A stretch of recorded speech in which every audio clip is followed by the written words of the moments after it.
Sobat WK, kembali lagi bersama saya Adinda, jurnalis magang Warta Kota. Saat ini saya sedang berada di kawasan Kota Tua, tepatnya di Kota Jakarta Barat. Dan di belakang saya ini ada Museum Fathahillah atau biasa disebut Museum Sejarah Kota Jakarta. Penasaran kan video apa sih yang ingin saya sajikan hari ini? Tonton terus videonya.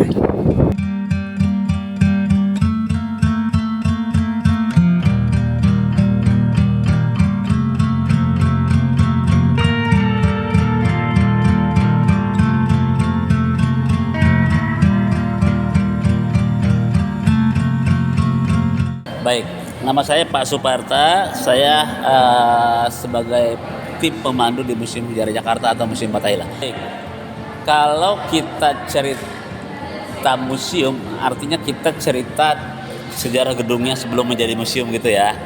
Gedung ini atau bangunan ini, peletakan batu pertamanya di tanggal 25 Januari 1707. Nama gubernurnya yaitu Gubernur Jenderal Johan van Horn. Tugasnya selesai, digantikan oleh gubernur berikutnya, namanya Gubernur Jenderal Abraham van Riebeeck. Selesai pembangunan gedung ini di tanggal 10 Juli 1710. Gedung ini sekarang sudah berusia sekitar 314 tahun. Fungsi pada saat didirikan yaitu sebagai status, yaitu balai kotanya orang Belanda di Batavia, juga sebagai kantor Dewan Pengadilan karena di atas itu ada ruangan pengadilan. 1942 sampai 45 ya. Gedung ini dipakai oleh tentara Dai Nippon Jepang sebagai markas logistik atau perbekalan. Jepang pun menggunakan gedung ini tapi tidak lagi sebagai balai kota, tapi hanya dijadikan sebagai markas logistik atau perbekalan untuk tentara Dai Nippon Jepang. 30 Maret 1974 pada masa pemerintahan Gubernur Ali Sadikin, gedungnya berubah fungsi menjadi Museum Sejarah Jakarta atau Museum Fathahillah sampai sekarang. Adapun beberapa koleksi yang ada di museum ini awalnya ada juga dari Museum Batavia Lama yang sekarang jadi Museum Wayang. Ada juga sebagian yang dari Museum Nasional atau Museum Gajah.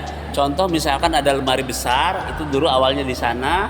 Ada juga mimbar masjid, dulunya juga dari Museum Nasional. Karena memang secara peruntukan lebih pas di museum ini karena cocok sesuai dengan sejarah Kota Jakarta. Akhirnya dihibahkan dan sekarang menjadi bagian dari koleksi Museum Sejarah Jakarta. Lukisannya bikin sendiri. Di sini disebutkan Bapak Mural Haryadi. Di situ bisa dilihat ya. Mural Haryadi, beliau adalah pelukisnya. Di sini bisa dilihat lukisan ini tahun 1975. Jadi kalau lukisan ini sebenarnya lebih ke setelah kemerdekaan. Jadi secara hubungannya tuh tidak terlalu berhubungan langsung dengan gedung itu karena cerita lukisan ini dibuat setelah menjadi museum. Jadi penjara bawah tanah itu adalah bukan orang yang sudah mendapat vonis hukuman dari pengadilan. Tok 5 tahun, tok 7 tahun, bukan. Mereka adalah orang yang sedang menunggu untuk dipanggil di ruang pengadilan. Jadi kayak semacam tempat transit baru nanti dipanggil. Jadi penjara itu bukan orang yang sudah mendapat keputusan karena pada saat itu memang tidak ada yang namanya hukuman penjara seperti sekarang itu. Yang ada adalah lebih ke misalnya hukuman gantung, hukuman pancung, seperti itu ya. Jadi di dalam ruang penjara pria itu kita bisa melihat ada, kita menyebutnya bola besi lah kayak semacam gitu ya. Bola besi mungkin dengan bermacam ukuran, ada yang kecil, yang sedang, yang berat.